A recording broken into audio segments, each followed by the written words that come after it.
It's time for your daily LSU baseball update with Musso at the box. Now, Matt Musso. Off and running. Welcome in another edition of Musso at the Box, presented by Gauntlet Light Installers. LSU, fresh off their midweek victory over Louisiana Tech, they hit the road for the second time in conference play, travel up to Norman, Oklahoma for a top 10 matchup with the Oklahoma Sooners at L. Dale Mitchell Park.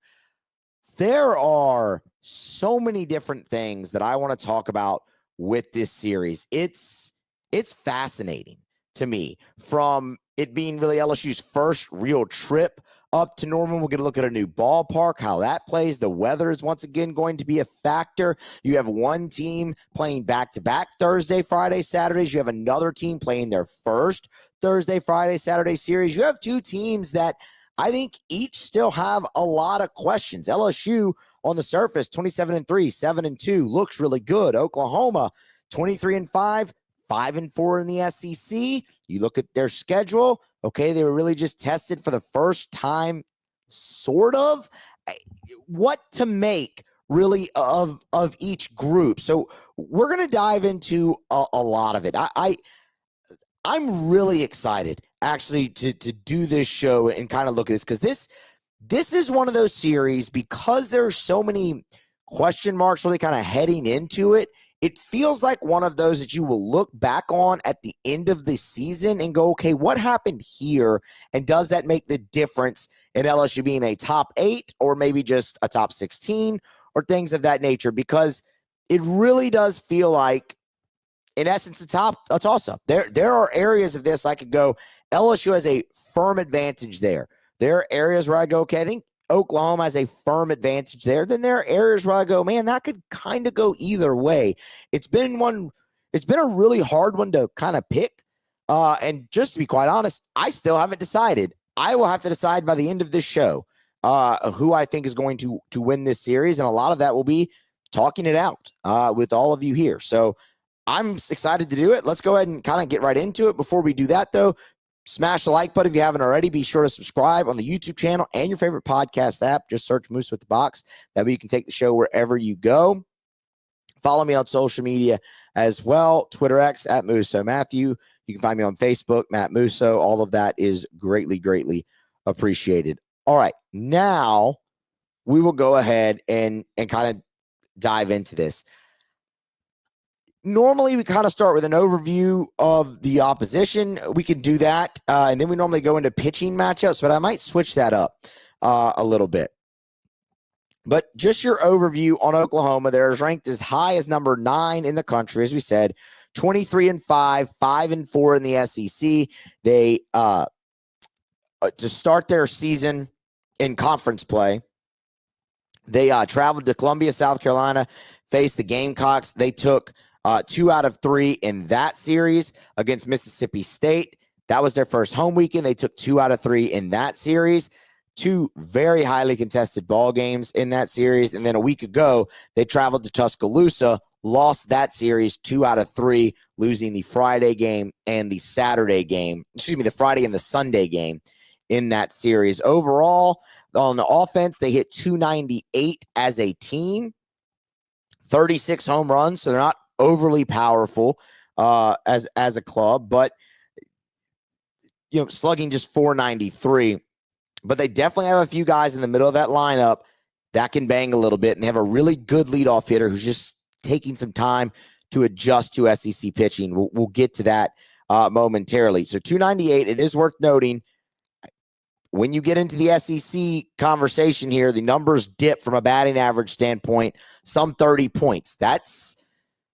That's extreme, but I also feel like, I know your numbers are supposed to dip when you get into SEC play.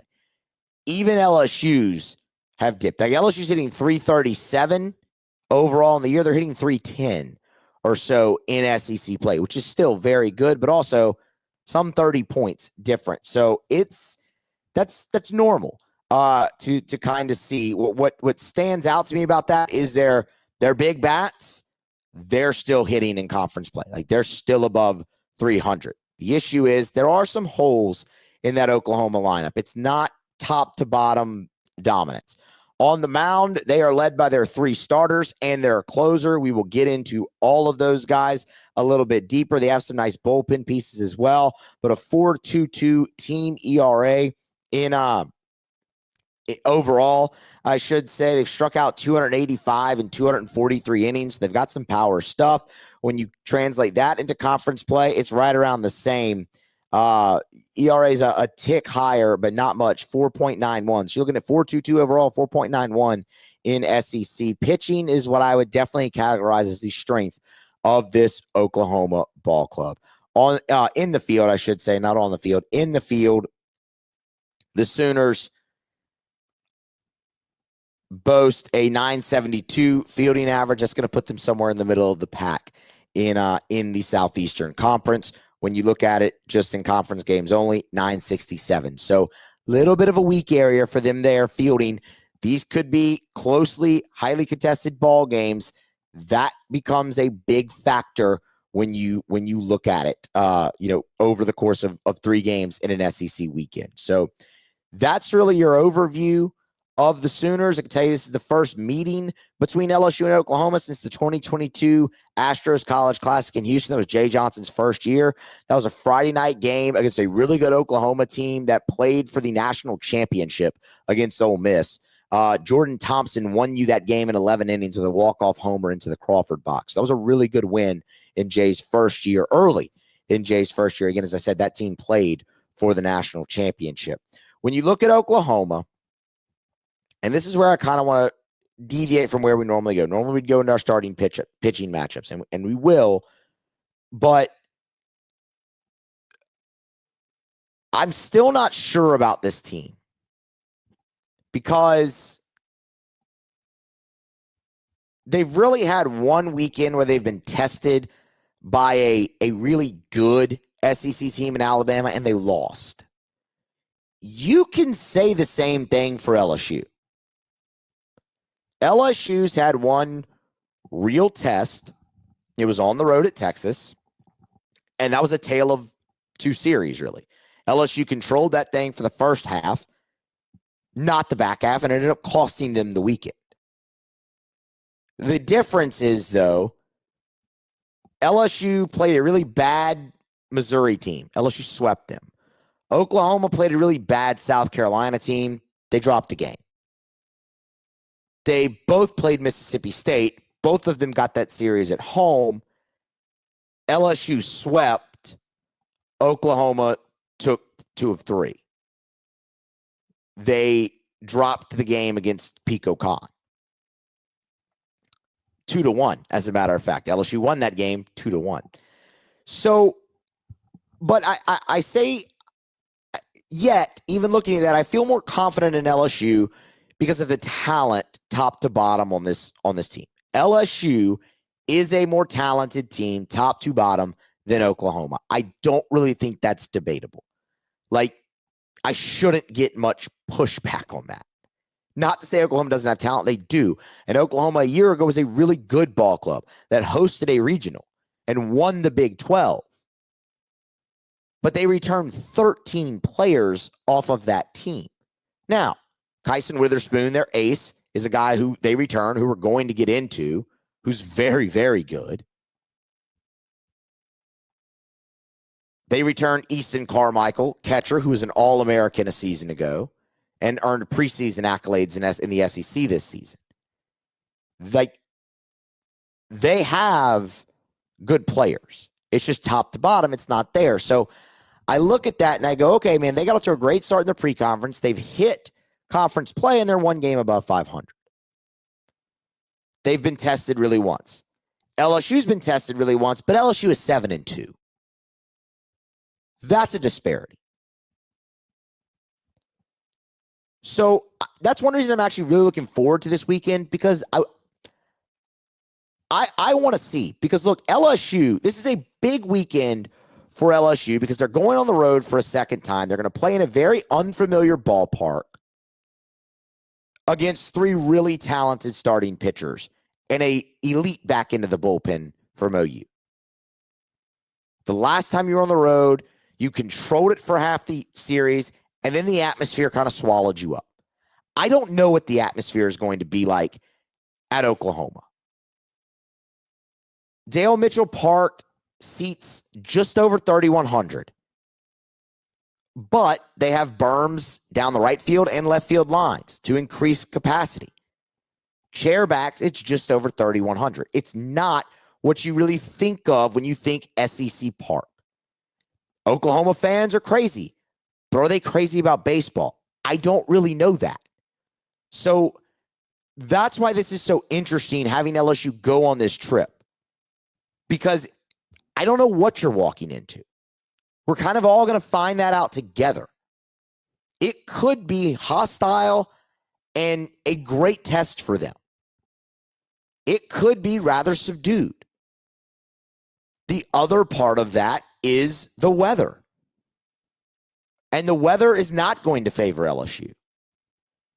The weather in Norman, Oklahoma this weekend is hot garbage. And I know that's not what anyone wants to hear after the weekend we all just sat through here in Baton Rouge against Mississippi State, where 2 of the games stretched into the early morning hours, so they didn't start until 9 or after 9 p.m. local time. But y'all, Thursday, there is some 60, let's see, let me get it correct. It's a 39% chance of rain Thursday, most of those in the AM. But there is a 70% chance of rain that night. So we'll have to wait and see. You turn the page to Friday. Friday, there's a 64% chance of rain. But 97% Friday night when you're supposed to play. We'll see if it blows in early, blows in early and gets out early. There's plenty of things to see. Now, I will say Saturday looks horrible because there's just a 90% chance of rain all day. Expect some movement in the schedule again. But the other thing that the weather is going to do, that the showers that come in, it's going to be cold. The low Thursday, Friday, and Saturday night, the low Thursday and Friday in the 40s. LSU has not experienced that in a long time. Cold, wet. The high Saturday is in the 40s. Wet, cold. Like, that's something LSU has not experienced and is not used to experience on April 2nd. Get these damn northern teams out of the league that don't actually belong here. Anyway. So that's going to factor in. And you add all of that in with the ballpark, which is a large area. 335 down the lines, 411 to center field. That is one of the biggest parks in the Southeastern Conference. It should favor pitchers this weekend, especially given the cold, wet forecast in that big park. Playing surface, artificial turf. Now, that has been replaced as early as 2024. So that should really be no issue. But those are just all things that I look at and I go, man, that kind of changes this weekend. How does LSU handle their second road trip under tough conditions? That is chief number one, the thing I want to see, because as I said, we really don't know what they're walking into. All right. We're going to get into our pitching matchups and more of the baseball side of this series here momentarily. First, let me remind you about Gotlit Light Installers, gotlitlights.com. Not just Christmas lights anymore, but it's the same great service and relationship building that Derek and his team offer with the Christmas light installation. Now they offer permanent outdoor landscape lighting, front yard, backyard, whichever space you want to illuminate on the exterior of your home, Gotlit Lights can handle that for you.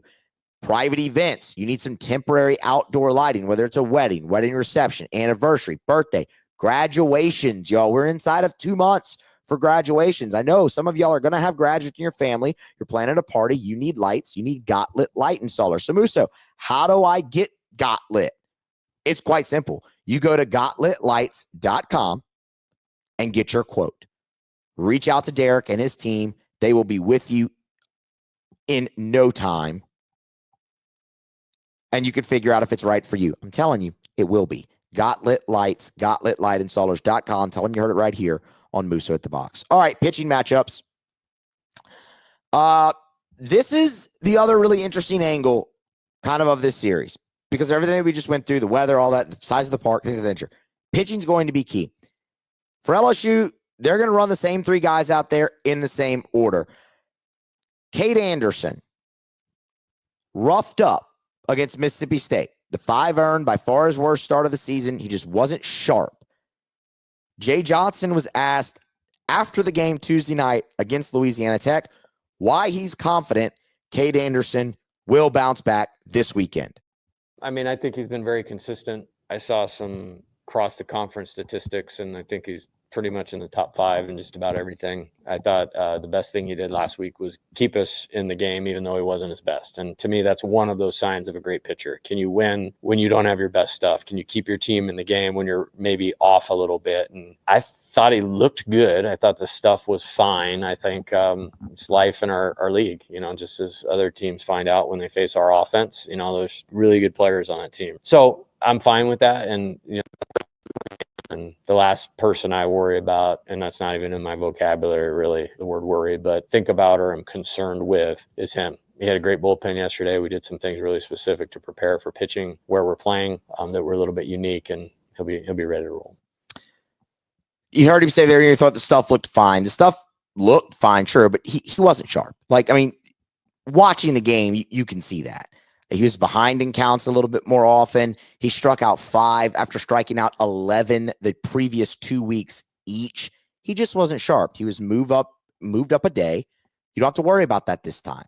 Cade Anderson will be back on 7 days rest. And then when you go to Auburn after this, he'll be an extra day rest. I'm expecting a really, really solid bounce back as well from Cade Anderson. I expect him to go out there, not be intimidated. I love him pitching in a big ballpark, especially in those type of conditions. It's something where he should go out there and, be his normal self again. Anderson's 5-0. This will be his 8th start. He's got an ERA of 3.5, just 10 walks to 61 punchouts in 38 1/3 innings, and the opponent still not seeing him very well, 221. So I feel really, really good about Cade Anderson going after this Oklahoma lineup. On the other side, for Oklahoma, this is going to be interesting because at the time I'm recording this show, they have not announced their starting rotation order. I feel extremely confident with the 3 guys you're going to see. You're going to see the Witherspoon twins, and you're going to see Cade Crossland in the middle, sandwiched in the middle of them.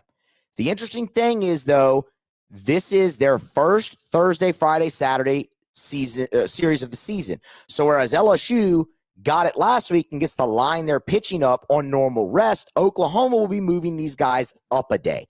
How does that impact? Does it impact at all? That's something to watch.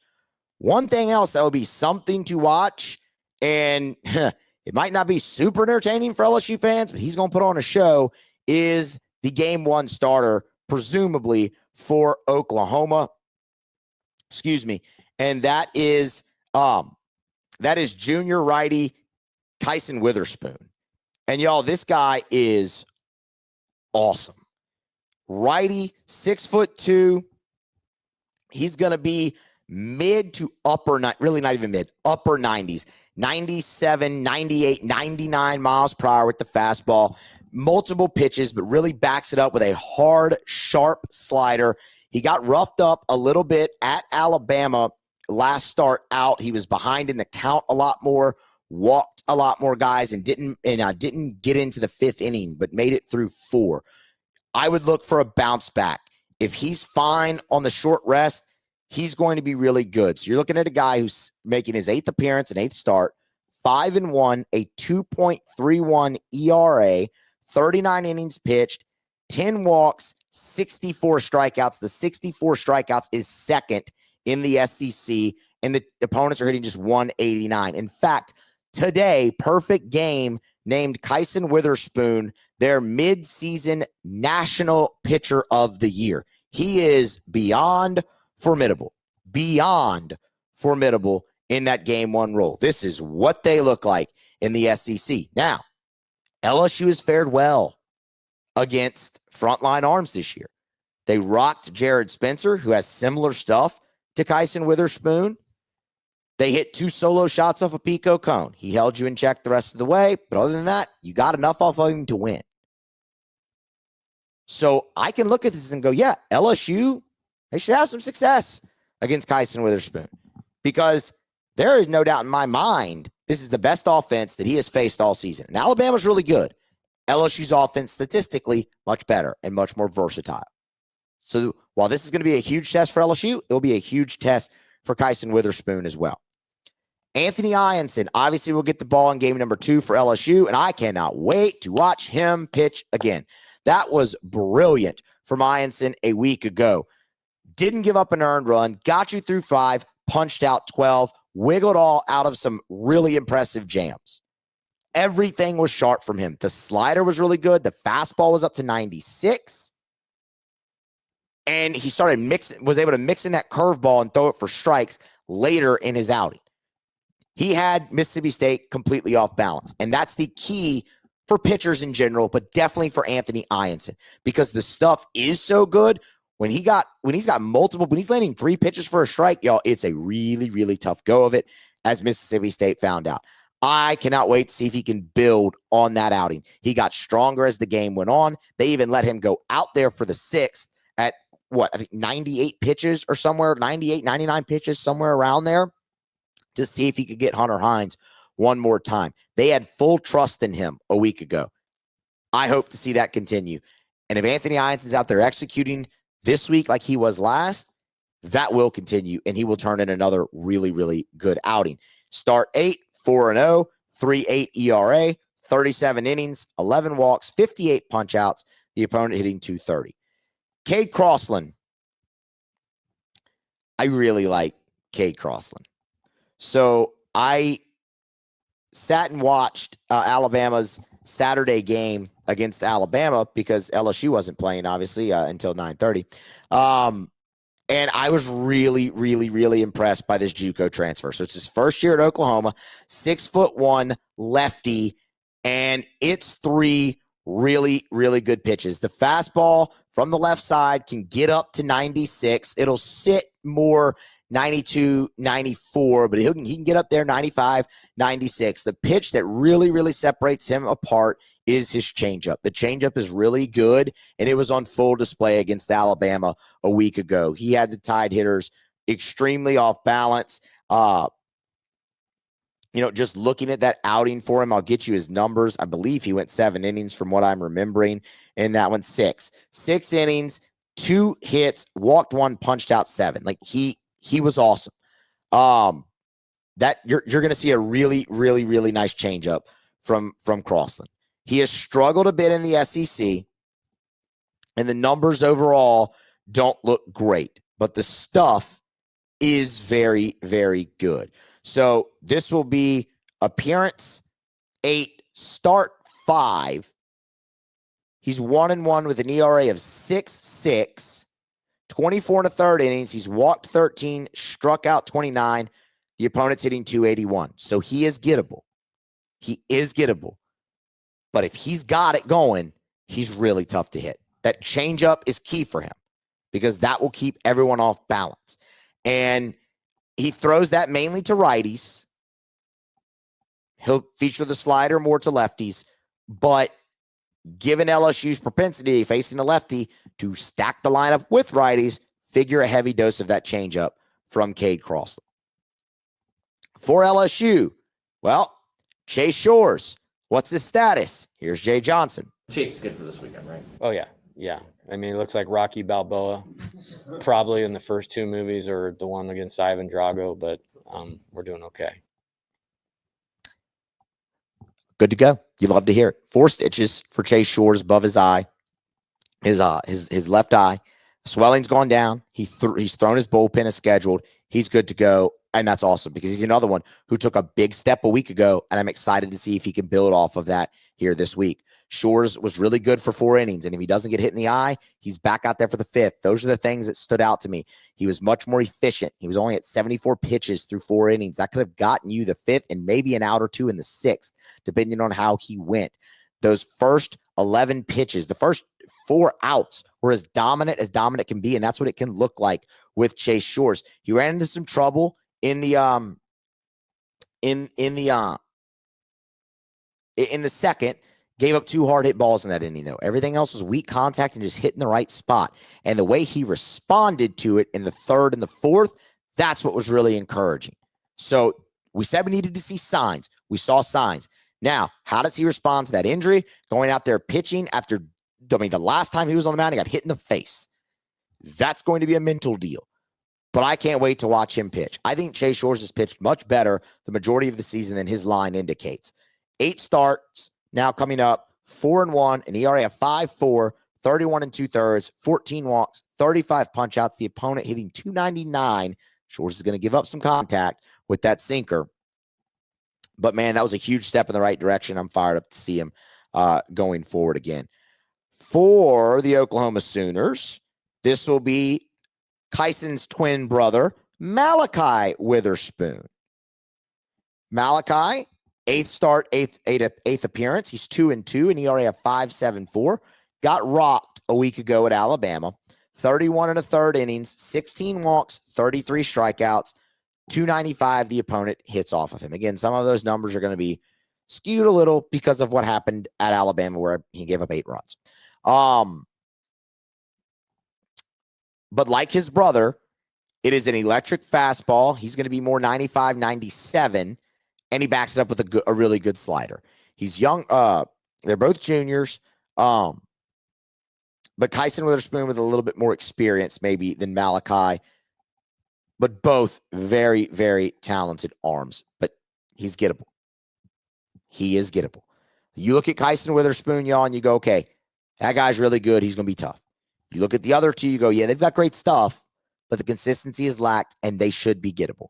That's one of those things that I talked about at the front of the show where I'm like, that's a big check mark in LSU's favor. Like, that's one where I go, okay, that favors LSU unequivocally. Let's talk a little bit about the rest of their pitching staff, and we'll get into the bullpen. We're going to start at the back end because there's Dylan Crooks. Dylan Crooks leads the nation in saves with 9. He's awesome. They will use him multiple times in a weekend, no doubt. A week ago against Alabama, they used him Friday and Saturday. Fastball, low to mid-90s, really 93, 94, 95 in that range, and it's a really, really good slider from the right side. Those are his main 2 pitches. And again, as we said, 13 appearances, 9 saves. That leads the nation. He has punched out 17 and 19 innings pitched. The opponent is just hitting 191. So while it's not going to overpower you, he's really good with the command and putting the ball where he wants. LSU's best path is to get him into the game with a lead. Like, that is your best path. I'm not counting on Oklahoma using him in that role, but he's going to be really, really tough. What I do want to see is if Oklahoma maybe breaks tendency a little bit, and if they have a lead, do they try to do what LSU did a week ago and shorten the game? Now, I will say he has not extended much this season. He's got a few 2-inning outings in there, but he hasn't extended all that much this season. So maybe not, but he is their best bullet at the back end of that bullpen. He's been awesome. It's a sub 1.5 ERA. Like, he's been really freaking good. Jason Bowden is the other name to really pay attention to out of their pen. There's a couple more I'm going to go through, but Bowden is the one. Numbers on the season aren't going to blow you away, but he's got 15 appearances on this team. That leads Oklahoma. It's a really good fastball from the right side. You know, it can get up to 96. He's also heavy on that fastball. 75, 80% of the time, Bowden throws the fastball for Oklahoma. That's gotten him into a little bit of trouble so far this season. Overall in the year, a 6.3 ERA. In 20 innings pitched, the opponent's hitting .338. But you flip that over to conference play, and the numbers are much better. He's made 7 appearances out of the pen for Oklahoma, a 2.7 ERA in SEC play in 10 innings. Now, the batting average is still there, 324 against, because he throws a lot of fastballs. But he's shown in conference play to be able to wiggle off the hook and keep it small at a 2.7 ERA. So that's definitely something to watch in this series is Jason Bowden. The other 2 guys I'll throw your way.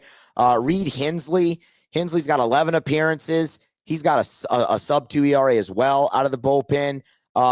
Just above a strikeout per inning, but another guy with impeccable command, throwing quality strikes. The opponent's hitting just 113 off of Hensley. And then James Hitt is another guy. He's a lefty out of their pen. 13 appearances. So right there, even with Dylan Crooks, a 3.2 ERA, whatnot. Again, not overpowering, but solid when it comes to command. Just 6 walks in 14 innings. So those really the 4 to look out for. Dylan Crooks, chief among them, along with Bowden. Again, Crooks leading the nation in saves. Okay, offensively for Oklahoma, told you they're at 298. We'll start with Easton Carmichael, who's an All-American a year ago, has been really good. Again, this season, 310. He's second on the team in homers. He leads the team with RBI. He's going to hit normally in the 3-hole. They're going to pair him together with Jackson Willits at some point in that lineup, whether Willits is 2-hole or in the cleanup spot.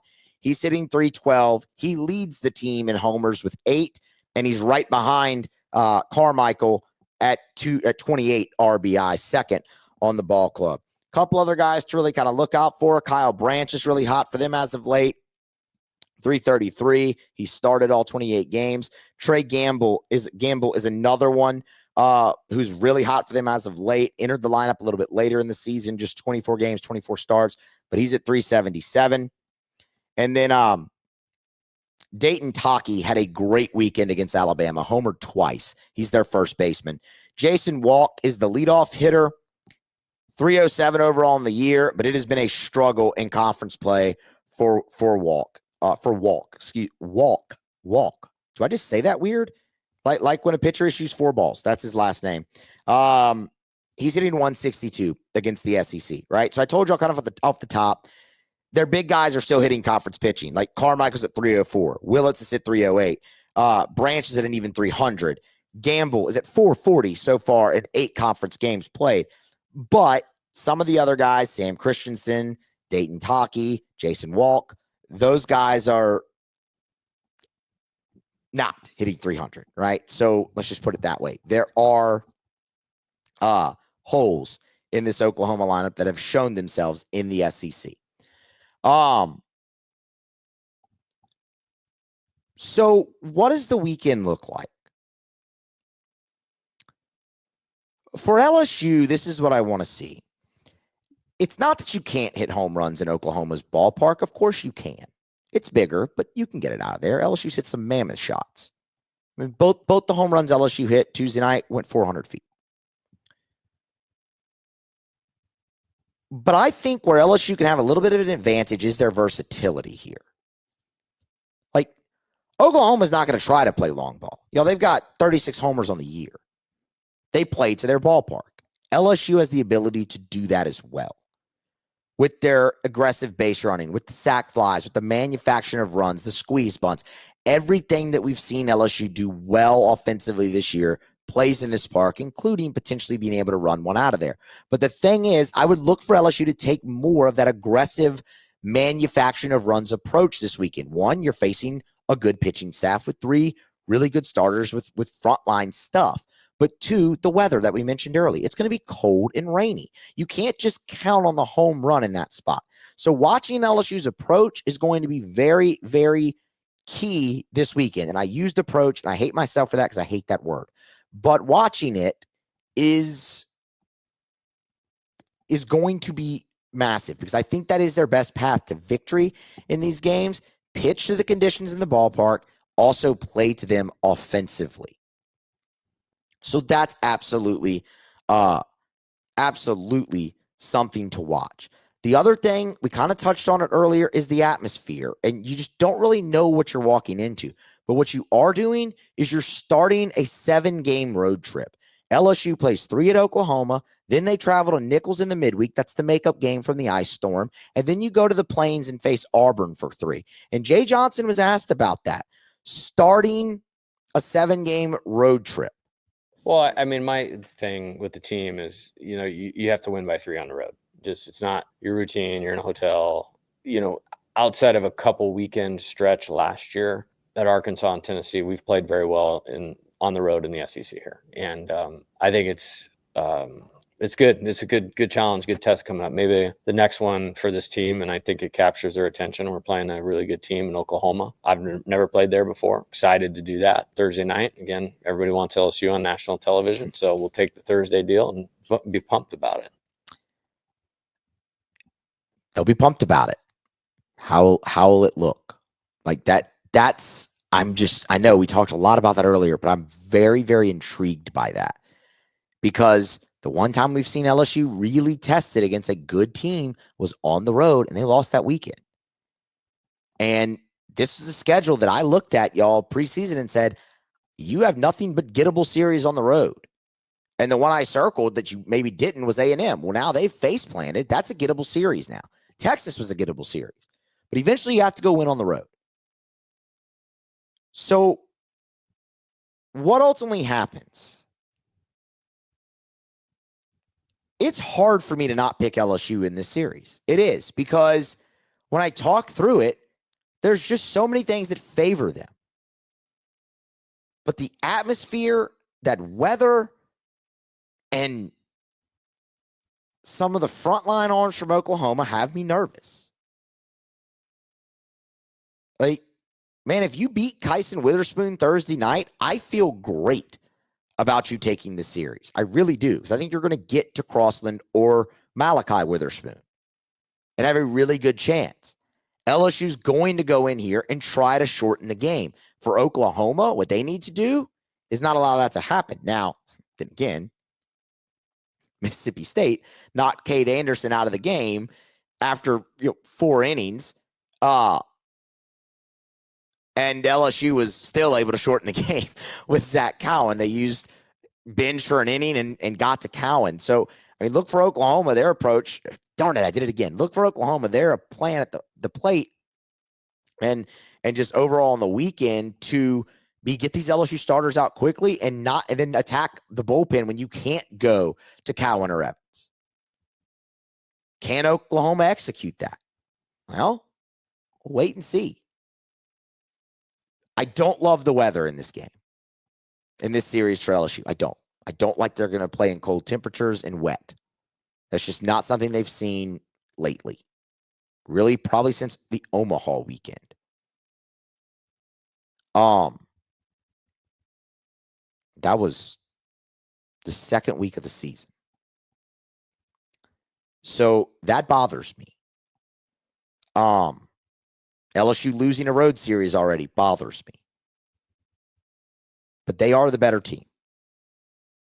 So I will take LSU to win this series 2 out of 3, kind of begrudgingly. And I will tell you what I always tell you. You have to get one. LSU cannot go into this weekend and get swept. You have to at least get one of these, and that keeps you on pace. Sweeping Mississippi State buys you some slack in your quest at 20-10. But I think LSU is better than this team. I think LSU, although they've only been tested once as well, has passed the other lower level tests with flying colors. And I like LSU coming off the weekend that they just played, going into another one Thursday, Friday, Saturday with weather in the forecast. They've been through it a week ago. Oklahoma wasn't. So I will take LSU 2 out of 3 in this weekend. But ultimately, you have to win one game. And that'll keep you on pace for your 20-10. Eventually, though, you do have to win on the road. Give me the Tigers. All right. That's going to wrap it up. Y'all smash the like button, get subscribed if you have not already. Follow on social media, Gauntlet Light Installers, GauntletLights.com, and be here next time for more on Musso at the Box.